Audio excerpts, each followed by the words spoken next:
성도님들, 어떤 물건이든지 그 물건 안에는 처음 만든 사람의 목적과 의도가 있습니다. 그러므로 그 물건을 만든 이의 목적과 의도대로 사용될 때 그것은 가장 선하게 쓰임을 받는 것이고, 또 그로 말미암아 모든 사람들이 편리를 누리고 또 행복을 누리기 마련이죠. 예를 들면 날이 잘 선 칼이 있습니다. 그런데 이게 주방에서 쓰이는 칼입니다. 그러면 그 목적대로 하면 뭐가 됩니까? 맛있는 요리를 만들 수 있죠. 그때는 칼도 칼로서의 기능을 제대로 발휘했고, 사용하는 요리사에게도 편리했고, 그 요리를 먹는 사람에게도 행복을 주는 겁니다. 그런데 그 칼로 사람을 위협하거나 해치는 용도로 사용하면 칼로 위협하는 사람이나 위협당하는 사람이나 모두 불행해지기 마련이죠. 칼도 본래 목적대로 쓰임받지 못했고요. 또 대표적으로 노벨이라는 사람이 발명한 다이너마이트가 있습니다. 다이너마이트, 이게 아시죠, 이거? 원래는요, 이게 광산 노동자들이 깨는 게 너무 힘드니까 이들의 편의를 위해서 발명한 건데, 이후에는 어디에 쓰입니까? 전쟁에 쓰이게 되지 않았습니까? 그래서 자책감을 느꼈던 노벨이 벌어들인 수입으로 지금 그 유명한 그 노벨상을 만들게 된 겁니다. 사랑하는 성도님들, 하나님께서 우리와 같은 사람을 만드실 때 하나님의 창조 목적은 웨스트민스터 신앙고백 제일 처음에 나오는 것처럼 하나님을 영원토록 영화롭게 하고 그를 즐거워하는 것입니다. 또한 서로 만나는 사람들끼리 하나님의 형상을 발견하고 서로 사랑하라고 사람을 창조해 주셨습니다. 그런데 안타깝게도 죄가 인간을요, 원래 창조 목적대로 사용하지 못하게 만들고 말았습니다. 그러다 보니 인간과 인간이 모여있는 공동체도 마찬가지가 되었습니다. 하나님을 영화롭게 하고 이웃과 사랑하며 사는 그런 사람이 아니라 이제는 인간이요, 충동적인 욕망을 따라 살아가게 되었다는 겁니다. 그 내용이 바로 오늘 본문인 사사기 20장 말씀에 잘 나타나고 있습니다. 1절 말씀 우리 함께 보겠습니다. 이에 모든 이스라엘 자손이 단에서부터 브엘세바까지와 길르앗 땅에서 나와서 그 회중이 일제히 미스바에서 여호와 앞에 모였으니. 성도님들, 이 성경을 읽다 보면 관용적인 표현 몇 가지가 나오는데요. 그 중에 대표적인 거 하나가 바로 단에서부터 브엘세바까지입니다. 이건 이스라엘 영토를 말하는 거예요. 가장 북쪽인 단, 그리고 가장 남쪽인 브엘세바를 말하는 거로, 이 표현은 그냥 보시면 온 이스라엘 지경 전체 이렇게 생각하시면 되는 겁니다. 우리나라식으로 치면 백두에서 한라까지, 한라에서 백두까지 이렇게 생각하시면 됩니다.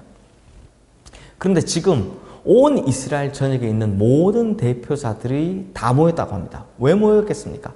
하나님께 영광을 올려드리기 위해서요? 아니면 다 같이 예배 드리려고요? 아니면 서로 간에 사랑하고 친목 도모를 위해서 체육대회라도 하려고요? 아니었습니다. 이들이 모인 이유는요, 어제 우리가 본 것처럼 레위인이 자신의 죽은 첩을 12토막을 내어서 보낸 시체 때문이었습니다. 너무 놀랐겠죠. 와, 지금까지 이스라엘에 이런 일이 없었는데 하면서 이렇게 모인 겁니다. 그럼 여기까지는 이해가 됩니다. 자, 그러면 이제 어떻게 해야 됩니까? 이 일의 자초지종을 살펴보고 참 우리나라가, 우리 민족이 이렇게까지 타락했구나라는 것을 깨닫고 철저히 엎드려 회개해야 하는 것이 맞습니다. 그리고 이렇게 타락한 나라를 어떻게 다시 살릴까? 이거 고민해야 맞죠. 그리고 또한 이 정도로 타락한 레위인도 부르고요. 또 베냐민의 그 불량배들을 불러서 책망해야 되는 거죠. 징계를 내려야 합니다. 그런데 오늘 본문 4절에서 6절 말씀 보시면 진짜 엉뚱한 결론을 내립니다. 레위인의 이야기에 모두가 다 선동을 당하고 있는 거죠. 그러니 회개는커녕 레위인의 이야기를 듣고선 베냐민 지파를 대상으로 나머지 11지파가 전쟁을 선포하게 되더라. 선전포고를 하게 되더라는 겁니다. 진짜 잘못돼도 한참 잘못된 거 같지 않습니까? 그래서 그 결과가 뭡니까? 이스라엘 나머지 11지파 첫 전투에서 패해서 큰 피해를 입고, 결과적으로는 베냐민 지파가 완전 멸절하게 생겼다는 겁니다. 전투에서 패하면서. 그래서 21절 말씀 보시면 이스라엘 백성 중에서 2만 2천 명이 죽었다고 하고, 46절 말씀 보시면 베냐민 지파 중에서 2만 5천 명이 죽었다고 합니다. 4만 7천 명이 아무 쓸데없는 이유로 죽은 겁니다. 진짜 엉뚱한 이유로 정말 귀중한 생명 4만 7천 명이 그냥 쓸데없이 죽게 된 겁니다. 어디 그뿐입니까? 48절 말씀해 보시면 온 성읍과 가축과 만나는 자들을 닥치는 대로 죽였다고 합니다. 즉 셀 수 있었던 군사의 숫자보다 셀 수 없는, 그러니까 훨씬 더 많은 민간인들의 희생이 있었다는 겁니다. 사랑하는 성도님들, 결국 우리도 마찬가지로요. 하나님께서 우리를 창조하신 선하신 목적대로 살아가지 않으면 어떻게 되냐? 다 공멸하게 된다는 겁니다. 다 죽게 된다는 겁니다. 우리가 사사기 마지막에서 보았듯이 한 사람의 타락이 한 가정을 타락에 이르게 하고, 한 가정의 타락이 한 지파를 타락에 이르게 하고, 한 지파의 타락이 한 나라를 타락하게 하는 것입니다.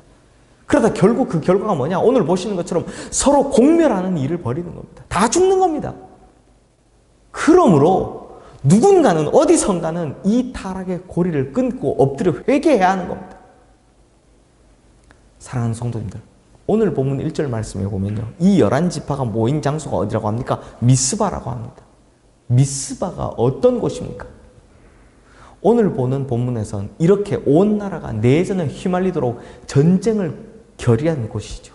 그런데 바로 이 다음인 사무엘 때에는 온 이스라엘 백성들이 회개한 곳입니다. 같은 장소인데 이 차례로 두 사건이 벌어졌다는 겁니다. 그렇다면 성도님들, 나의 미스바는 어떤 결정을 내리는 곳입니까? 즉 내가 서 있는 곳, 나의 가정, 나의 교회, 나의 공동체, 나의 나라, 그곳에서 나는 어떤 결정을 내리는 사람입니까? 오늘 본문의 이스라엘의 대표들처럼 타락의 극치로 인해서 공멸하고자 하는 결정을 내리시겠습니까? 아니면 사무엘처럼 나라와 민족을 대신해 회개하는 결정을 내리시겠습니까? 사랑하는 성도님들, 우리는 하나님께서 원하시는 대로 살아야 합니다. 창조의 목적대로 살아야 합니다. 날선 칼이 잘못 사용되는 것처럼 싸우고 다투고 누르고 이기고 욕심을 쟁취하면, 이것들만 쫓아가면 결국은 모두 다 공멸하게 됩니다. 그러나 날선 칼이 올바르게 사용될 때 모든 일을 행복하게 한 것처럼 서로 사랑하고 서로 이렇게 세워주고 서로 격려하고 배려하면서 우리 모두가 다 하나님의 영광을 위해 살면, 사무엘이 미스바에서 온 나라를 바꾸었듯이 우리의 기도에도 그런 능력이 일어나게 될 줄로 믿습니다. 또한 우리가 살아가는 가정, 직장, 공동체, 나라와 민족, 우리로 말미암아 놀라운 변화가 일어나게 될 줄로 믿습니다. 그리고 우리 교회가 그런 공동체가 되면 정말 빛을 잃고 희망이 사라져가고 있는 한국교회, 희망의 빛을 내는 우리 시흥교회가 될 줄로 믿습니다. 기도하겠습니다. 하나님 아버지, 똑같은 미스바인데 한 번은 이 타락으로 말미암아 다 같이 공멸하는 길을 걸었고, 다른 한 번은 사무엘이라는 한 사람 때문에 모두가 회개하고 나라를 다시 살리는 길을 걸었습니다. 주님, 그렇다면 우리는 어느 미스바에 서 있어야 하겠습니까?